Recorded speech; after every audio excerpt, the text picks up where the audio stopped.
Reka twongere tubahe ikaze bakunzi ba Kigali Real News, ni update z'aka kanya. Ubu ni ku saa 3 za mu gitondo zo kuri uyu wa kabiri tariki ya 3 z'ukwezi kwa 3 2026. Reka twongere tubahe ikaze rero muri update sha ndetse kugira ngo turebe uko situation ihagaze mu burasirazuba bwa Repubulika Demokarasi ya Kongo. Ku murongo wa telefone turi kumwe na Bwana Bizima. Bwana Bizima, uratubwira uko situation imeze ite mu bice bihe? Yego, ndababwira muri Sud Kivu hano muri aka gace ka Minembwe bijyanye na operasiyo hari uburyo imirwano ihagaze hagati ya FARDC na M23 ndetse na twirwaneho, ubona ko bikaze cyane n'ubundi bikomeje kuba ibindi nderekeza no muri Prendre Rusizi naho aho imirwano isa naho iri gutegurwa ku mpande zombi, kandi ubona hariho gushyamirana gukomeye cyane, kuko ubona ko buri wese abasa naho avuga ati reka yatangire natwe tugira ibyo duhindura. Ubona ko isaha n'isaha isasu ryavugira hariya kuri buri ruhande urwo ari rwo rwose, haba imirwano ikomeye kandi ishobora kugera kure. Turerekeza no mu gice cya Nord Kivu, mu gice cya Rubaya, aho FDLR ndetse na FARDC bamaze kugira uduce bigarurira mu buryo bwihuse budasanzwe, ubona ko babaye nk'aho bibye M23 isa n'irangariye muri biriya bice bya Gatoyi, bakaba batana uduce dutandukanye muri kariya gace.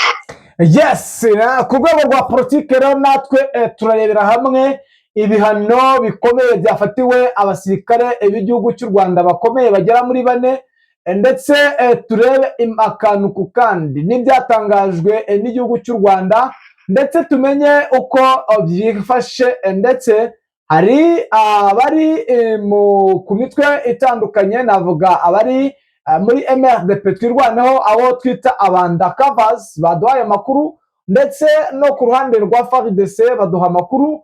Ibyo byose urabimenya, nkundira rero tuze tubane muri ayo makuru yose hamwe. Mbabarire n'iminota mikeya nk'uko twagiye tubabwira, ni update ziba zituzanye kugira ngo turebe uko situation ihagaze. Abari iminota mike cyane, nkundira rero tuze tumenye akantu ku kandi, turebe uko situation ihagaze. Mbere yuko rero dukomeza, reka tubaze tubashimire. Gushima ni umuco mwiza, mwe mwahisemo kubana natwe.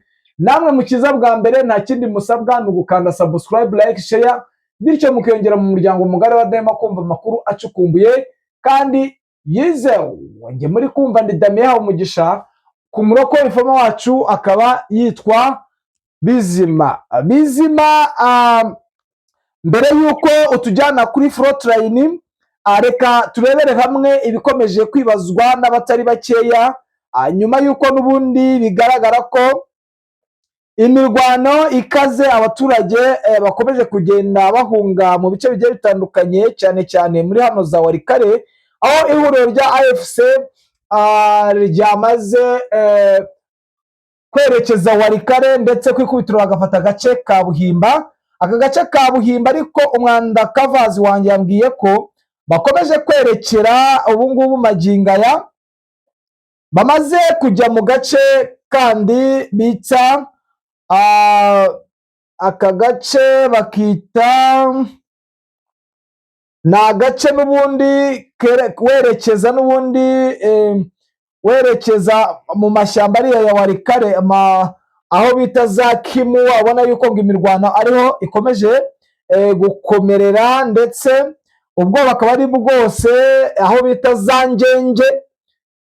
Aha rero Buhimba abaturage batangiye guhunga, ndetse abangenge bo nabo bakomeje kugira ubwoba, ubona ko bari kwerekeza mu bice bizera ko bitekanye birimo amashyamba, ari byo ndi kukubwira hano za Kimuwa. Ariko biravugwa yuko n'ubundi M23 ikomeje ishaka gufata aka gace ka Ngenge, ubona yuko yari akarungu mu bintu bishoboka n'ibidashoboka, ndetse bigaragara ko bitari buze koroha. Ni mu gihe kandi urwikanga ari rwose mu mujyi wa Uvira. Abakunzi ba Kigali News, ubona yuko AFC ishaka kuba yakwigarura umujyi wa Uvira. Biteye agahinda, biteye umubabaro, abitewe n'ibikomeje kugenda bigaragara mu nce zose magingo aya abandakavazi bo muri MRDP twirwaneho noneho banyeruriye bari basaga nkaho batigeze berura cyane, baravuga yuko ihuriro rya FARDC noneho riri kuza guhitana imihana gusa, ariyo off target yo guhitana imihana. Birababaje, biteye agahinda. Ibi byose biri gukorwa ku masezerano cyangwa amasezerano yasinyiwe i Washington ku gihugu cy'u Rwanda ndetse na Leta Zunze Ubumwe za Amerika. Urabona yuko Trump yahise avuga ko u Rwanda rwabirenzeho. Ese ni iyihe mpamvu? Ni bivugwa yuko n'ubundi u Rwanda rwari bukureho ubwirinzi bwarwo kugira ngo imirwano ise nkaho ihagarara, ariko nyuma yo kudahagarara urabona yuko bahise bafata ibyemezo bikomeye, aho bagiye gufatira ibyemezo abasirikare bagera muri 4 b'igihugu cy'u Rwanda, harimo umugaba mukuru, hari ushinzwe ingabo zirwanira ku butaka, iz'aba special force. Ubona yuko byateje urondogora, ariko ihuriro rya bamwe mu bakomeje gukurikirana urwego rwa politike biravuga ko ibi ngibi Leta Zunze Ubumwe za Amerika bari gukora ari ukwica nkana ndetse no kwirengagiza ibikomeje kubera ku butaka bwa Repubulika ya Demokarasi ya Kongo. Kandi ibi ngibi byose bikaba n'ubundi aka gahenge kigere bavuze AFC yaragatanze, ndetse kubonye ko imirwano yari yahagaze, ariko ibyo byose biza kuburwa n'ihuriro rya FARDC.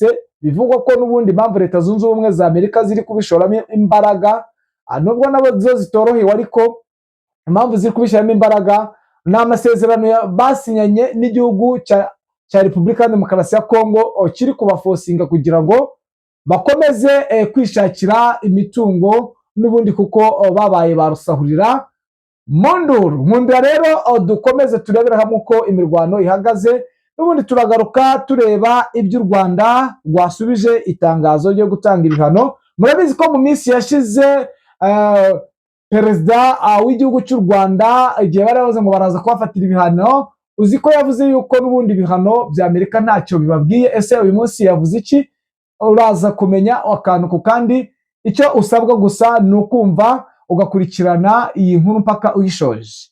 Nyemera rero twakire umuroko Informa uherereye muri biriya bice tubwira uko situwasiyo. Bwana Bizima, biramutse bite saa iyi ngiyi ko duherukana kuvugana mu rukerera, saa iyi bimeze bite?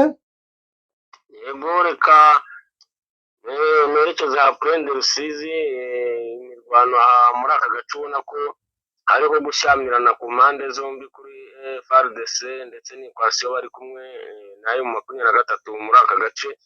Ubona ko ari benshi cyane bagendaga bagarukaho bavuga ko 23 ari ibitero yagabye, ikaba iri mu marembo ya Uvira neza, ku buryo wumva ko ari ibintu bidasanzwe, ndetse ubona ko hari amakuru acicikana yari atandukanye mu imyumvire y'icyabereye aha hantu ndetse kiri no kuhakorerwa ubu ngubu. Ahangaha ikihari ni imyiteguro ku mpande zose, ubona ko deployment za FARDC zisatira ibice 23 igenzura, byongerewemo ingabo nyinshi cyane ndetse n'ibikoresho. Ubona ko bari kwitegura yuko hari ibitero bishobora kugabwa hano muri utu duce bagenzura, ndetse basatira ko baba bashaka kwigarura umujyi wa Uvira. Rero ubu ikiriho nuko n'ubundi deployment zitigeze zihinduka ku ruhande rwa 23 ndetse na FARDC, kuko FARDC n'ubundi igifite utu duce twa Runungu, Kiriba na Kara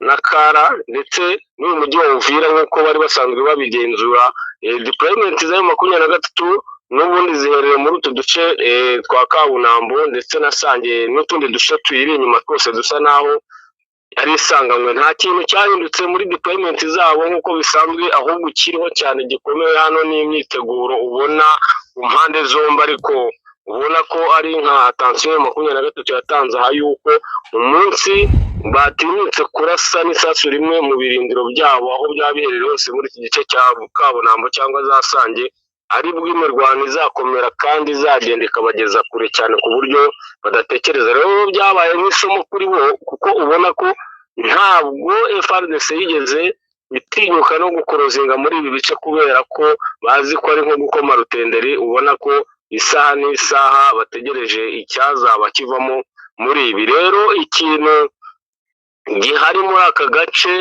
ni uburyo bwo kugenzura ku mpande zose, intelligence mu mpande zose bagenza kuri FARDC ndetse na M23 bose, buri umwe asa n'ugenzura undi uko araye n'ibyo ari gukora ibyo ari byo byose, ubona ko buri wese aba abikurikirana, ariko isaha n'isaha ku muntu uharebesha amaso n'ibikorwa biri kuhakorerwa, urabona ko umunsi intambara yabaye nk'aho ikomyeho gake. Ahangaha haza imirwano ikomeye cyane bitewe n'imyiteguro imaze kuhagera. Reka twerekeze mu gice cya Minembwe, ubona ko hariyo imirwano itandukanye cyane mu bice byinshi, ndetse ubona ko coalition ahangaha isa naho yabaye nkaho yakamejeje cyane, ariko ari ikintu ubona kidasanzwe cyane bitewe n'imirwano bari gukoresha. Ubu strategy ya FARDC ni coalition y'izi ngabo z'amahanga zirimo z'u Burundi, Tanzania ndetse n'Abanyangora bari gukoresha ubu ngubu ni idasanzwe, kuko ubona ko hakunze kuvuga ko hari uduce bigaruriye cyane guhera mu matariki, ku itariki ya mbere ndetse kugeza kuri itariki uyu munsi hagiye havugwa ko bigaruye uduce twinshi aha hantu, ariko amakuru nyayo neza nk'umuntu hari ntabwo ari uko bigaruye utu duce twose tugenda dutangazwa, ahubwo icyahabaye ni drone, ibitero bya drone bagaba muri utu duce twose. Rero drone iyo zije urabizi neza ko umusirikare uraswa na drone ntabwo utega agahanga, ukoresha ibishoboka byose ukava muri area drone ziri kurasamo, kuko uzi ko bagabisha ibitero bya drone birenga, ushobora gusanga zirenga 30 icyarimwe. Rero ntabwo aha watega agahanga, ahubwo iyo bamaze kubona ko abaturage bavuye muri izi centre cyangwa imihana nk'uko hari aha babyita, ntabwo bo bumva yuko ari uko ingabo zigihari. Iyo zahavuye zihunga drone bo bahita banzura ko ako gace kabaye akabo bakagenzura, ariko urabizi ko 23 twirwanaho ahangaha iyo habaye ibitero bya drone kuri uru rwego, bo icyo bakora cyihuse ni ukuva muri ako gace drone zirimo zirekuriramo biriya bisasu, kuko uzi ko biba biremereye, ariko drone zihindukira gakeya bongera bagaruka mu gace bagenzuraga. Rero akaba ariyo mpamvu ubona ko bagenda bavuga ko utu duce badutakaje, ariko siko bimeze, kuko utu duce baba bavuga ko bafite ubu magingo ya n'ubundi izi za Mikenke na Gakenke ndetse na za Bidegu, uduce twinshi n'ubundi ubona ko ubu M23 ariyo isa n'iri kutugenzura, ndetse hafi nka 90%, kuko ubona ko ukuyemo Pezero ubu FARDC bifite, ndetse na biriya bice bya za Bidegu hasi, uzi ko hari Bidegu ya kabiri ndetse n'iya mbere muri turiya duce, ubona ko basa naho aha bahagabanya, ariko imirwano ikomeye cyane. Ubona ko amakuru ari ahangaha n'umwana muto uhari arayabona, ni aka gace rwose ubona ko kaguyemo abasirikare benshi cyane, ka Karundu haguye abasirikare benshi cyane b'Abarundi, ndetse ubu imirambo ikiri hose, bigeze ku rwego rw'uko kajoriti zasigaye ahangaha babuze uburyo baza kuzifata, ubu ziri gutabarwa n'abaturage ba Minembwe, ba bandi bahora baraswaho drone mu gitondo na nimugoroba. Ubu nibo barimo bajya mu bishanga bihari birimo amazi, bakihamagarira ubwabo n'abasirikare bakomerekeyemo babuze uburyo bahava, ndetse ubu ya mavuriro yitwa Matora mu gice cya Minembwe yabashaga gufasha abaturage baho mu bihe bisanzwe, kandi uzi ko drone zidasiba kuyarasa. Ubu niho harimo abo barwayi barasiwe ku rugamba, abasirikare b'Abarundi benshi barimo kuvurirwamo kandi bafashwa n'aba baturage bahoraga barasa buri munsi. Rero iyi ni intambara ubona ko yabaye nkaho igora coalition, ndetse igeze ku rwego rwo hejuru mu buryo bibavuna, ariko ikiriho kidatuma batsimburwa nuko ibi babirengaho bakongera kurasa bagaba ibitero mu buryo bwo kuza gushaka amahiti ndetse n'izo kajoriti, kandi mu buryo ubona ko n'ubundi baba bagishaka kuba bababaza abaturage cyangwa indi mitwe ihagenzura. Reka twerekeze muri Nord Kivu, muri aka gace ka Rubaya, ubwo FRDC, FDLR Wazalendo baciye muri 2023 bakigarura uduce twa Muheto, Misego, Gatare, Kibahima na Muvu. Utu ni uduce duherereye hariya hafi ya za Rubaya, ubona ko babaze ko M23 irimbanyije imirwano cyane muri kiriya gice cya Gatoyi, bakabaca muri humwe bakaza muri aka gace, kandi akari agace kari karimo deployment za M23, harimo abasirikare bake cyane, ariko ubu hamaze kugera ramforo ku ruhande rwa M23 kuko babikoze bihuse cyane, bitewe n'uko iki kintu cyabaye ari nk'ikintu kibatunguye, kuko aka ni agace gasa n'akabari mu mugongo ugereranyije n'aho imirwano bo bari bageze. Rero n'ubu muri aka gace ka za Muheto imirwano irarimbanyije kuva ku gicamunsi cy'ejo no kuri iyi saha. Ubu bimeze nabi cyane ku buryo ubona ko M23 ifite ubushake n'imbaraga zo kuba yabakura muri utu duce ikabasha kuyigarura, kuko aka ni uduce dusa naho dusatira ahantu ubona ko M23 yashyizeho tansiyo idashaka ko hari umuntu uhakorozinga bijyanye n'amateka bafite ndetse n'icyo bahabonera. Yes, bwana Bizima, reka tugushimire kuri update duhaye z'aka kanya, atukwifuriza amahoro y'Imana n'ubundi update zo nakagaruka. Yego, urakoze cyane. Yes, nibwo bikomeje kugorana. Leta y'u Rwanda yavuze byimazeyo ko batakagombye kuvuga izi situation zibikomeje kubera kuri Repubulika ya Demokarasi ya Kongo, bitewe n'uko abarenze agahenge n'ubundi ni ihuriro rya FARDC byakomeje kugaba ibitero, mu gihe ihuriro rya FC ryo ryari ryatangiye gusa nkaho ryoroshya ibyo imirwano, ndetse ubona yuko bihakanye byimazeyo bavuga ko agahenge batigeze bakica, ndetse ko icyo bari gukora bo ari ukwirwanaho nk'uko byagiye bigaragara. Ni mu nkundi rero dutegereze ibiri bukomeze kugenda n'ibikomeza kugenda bigaragara muri ibi bice biri kuberamo imirwano. Reka tubashimire, tubifuriza amahoro y'Imana, tubifuriza kugubwa neza mu byo mukora, ndetse twihanganisha abari muri zone y'intambara, abarwayi muri rusange. Ciao, Imana ikomeze ibarinde kandi ibane namwe.